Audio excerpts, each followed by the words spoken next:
Hello class, this week we're going to be taking a look at the gross structure of neuroanatomy and an understanding of what makes up the brain. And before we get into talking about some of these topics, I believe it's important that we learn some vocabulary about the discipline so that we are all on the same page when we come to talk about what is going on here. We need to understand some basic principles about how the brain is organized, and then we can understand the rest of the course. At this moment, we will be talking really about the gross organization of the brain, and we're really talking about what can be seen at the level of the naked eye. That is, without the aid of the microscope. It is the overall big organization of the brain, and then we will look at specific functions a little bit later. But right now, we will look at some basic definitions. So when we speak of the central nervous system, we are talking about the brain and the spinal cord.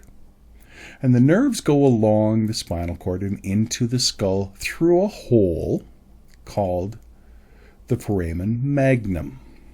Now, it's very important that you recognize this, that the brain and the spinal cord must be continuous. So we cannot really have a break in the one.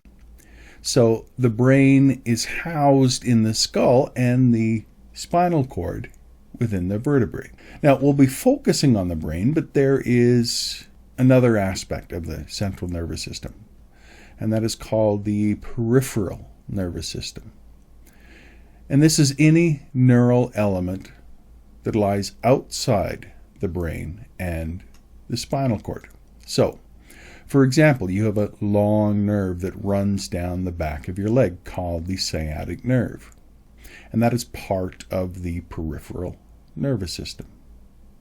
Any part of a nerve or nerve cell or process of a nerve that lies outside the brain and the spinal cord are part of the peripheral nervous system. And in order to refer to a number of different areas of the brain, we need to learn a number of different references. And these terms may not be familiar to you. So by way of example, the terms like rostral or caudal. So rostral, for example, means anterior, superior, or towards the face. So if I were to point to the frontal lobe, this would be rostral. Caudal then means toward the tail end, the back, the posterior. So if I were to point at the cerebellum, which would be a caudal area. Then there's dorsal, and dorsal means the upper parts or on top. So think in terms of the dorsal fin of a shark. Then there is ventral, and ventral means underneath or within.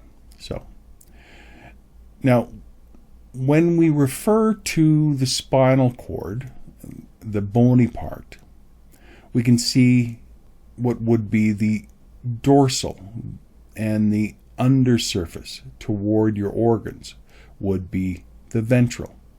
Medial then refers to towards the midline of the body. Lateral refers to away from the midline of the body. So, I want to be clear that these terms are used in relative terms as well. So, if I were to put my finger in a spot on the brain, that spot is rostral to anything behind it, and caudal to everything in front of it. Now, remember, this is how neuroscientists talk to each other. So we need to be able to remember this language a little bit. Now, we're going to talk about the adult, fully developed brain when we discuss things. To be true, there are some significant changes that take place in the brain, and that the brain goes through human development. So just to keep things simple, we'll try to use the adult brain. Now, the adult brain can be grossly divided into 5 structures. So if we start from rostral to caudal, there are a number of major divisions that we can see. The first, most rostral, is the telencephalon. And remember, cephalon just means head. So that should make it a little bit easier for you. Anytime you hear of something cephalic, that means it has to do with the head. So telencephalon, then there is the diencephalon, then the mesencephalon, then the metencephalon, then the myelencephalon. And these are terms you may have heard, you may not have heard about them.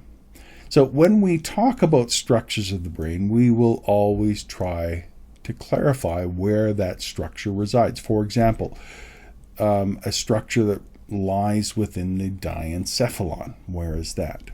Okay, so think in terms of the telencephalon is what we see from the outside, this huge structure. And if we could look through this hemisphere, we would see the next section of the brain, which is the diencephalon. And the diencephalon is composed of two subunits, the thalamus and the hypothalamus.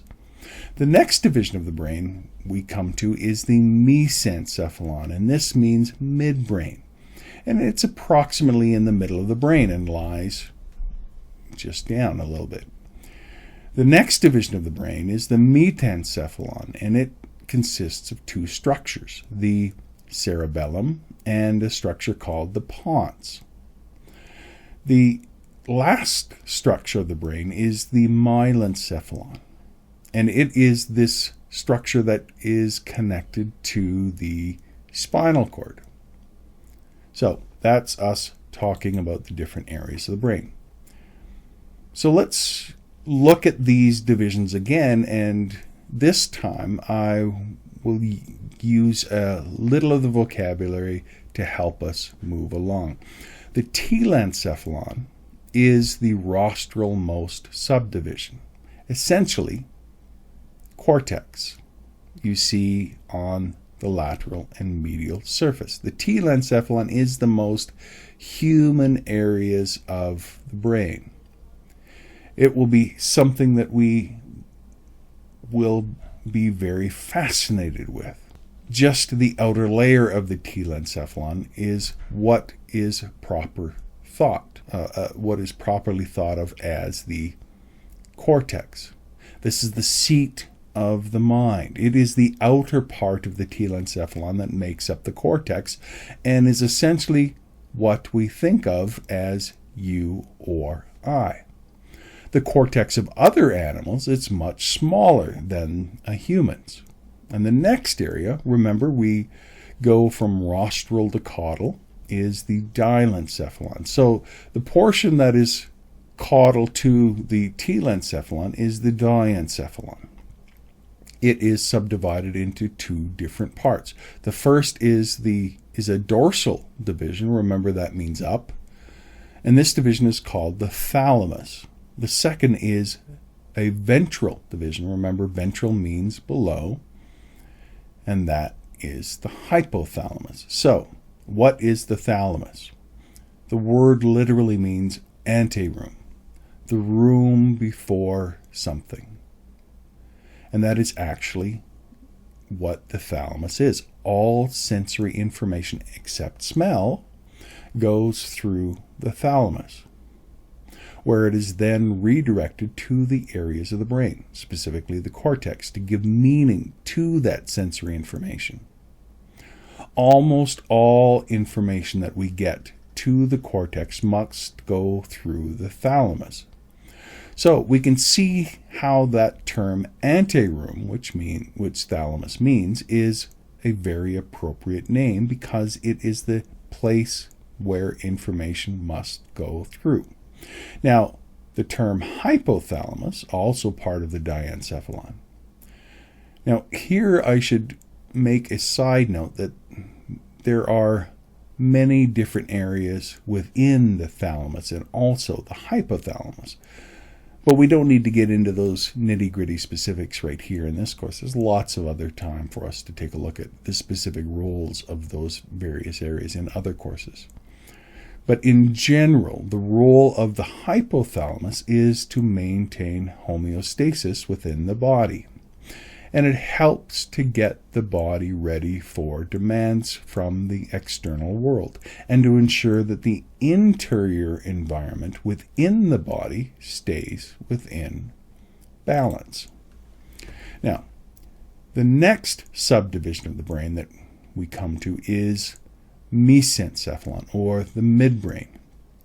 And it is in the middle of the brain. Actually, in a brain model, it goes almost straight across the top of the cerebellum. Now, this midbrain area has a lot of functions, but if we were to choose one thing that was largely covered by the mesencephalon, it would be reflexes. There are some very, very, very small structures within that midbrain. For example, the tip of my little finger would cover an area called the superior colliculus, also known as the rostral colliculus. Now, colliculus means little hill. So it is the rostrally located little hill. And it's involved in things like visual reflexes. So, for example, if there was suddenly a bright light over here, I might do a whole series of bodily movements, from lifting my hand to shielding my eye to turning my head to closing my eyes, and all of that reflex is governed by the superior colliculus. And this midbrain is guided by automatic scripts to respond to particular stimulus to help us protect ourselves. So it is a reflex that enables extremely fast responses. So we use our superior colliculus for this, but a toad would use his superior colliculus to localize prey in space, because it doesn't have time to process what a fast-moving fly is doing. So he uses his superior colliculus to do this. So when something dark and small and jerky comes into his field of view, his superior colliculus causes his tongue to stick out and to capture the fly. So the reflex function has a very different meaning from one creature to another, but the structure is similar. And the type of control is similar in the reflex. Now next we come to the metencephalon, which is made up of two main structures. The first is the cerebellum, which is literally the little brain. And this is a cauliflower-looking structure at the base of your brain, and it is responsible for the coordination of learned skill, of motor movements. Everything from tying your shoes to putting on your clothes to remembering how to sit down, how to stand up, and how to walk is controlled by this amazing structure. And the other part of the metencephalon is the pons, a ball immediately in front of the cerebellum. And the pons, which means bridge, helps to process all of this. And so you can remember what the pons does in that it connects the cerebellum to the rest of the brain. It is the bridge to the rest of the brain. It acts as a bridge between the cerebellum and the brain. Now, I don't want to oversimplify things because these areas of the brain do many, many different things, but I hope you get a sense of the way that our brain works through this simplified explanation. Now comes the myelencephalon, and that's the last structure of the brain, is that place in the brain that becomes continuous with the spinal cord through that place in the skull, the foramen magnum. So the myelencephalon also goes by the name of the medulla, or the medulla oblongata. And it's a basic area of the brain for survival and is present in even the most primitive of organisms such as reptiles, and so oftentimes it's called the reptilian brain. The term myelencephalon literally means long white marrow structure. So basically, you do all of your thinking, planning, perceiving up in the rest of the brain, but in order to make a motor movement, you need to get the information down to your spinal cord. Because it is your spinal cord that is going to have the connections necessary to get the message out to your body. So all of that information has to travel through that area of the brain that is the medulla. And that's all that we have for this lesson. I hope you enjoyed it, and I will see you in our next lesson. You take care. Goodbye.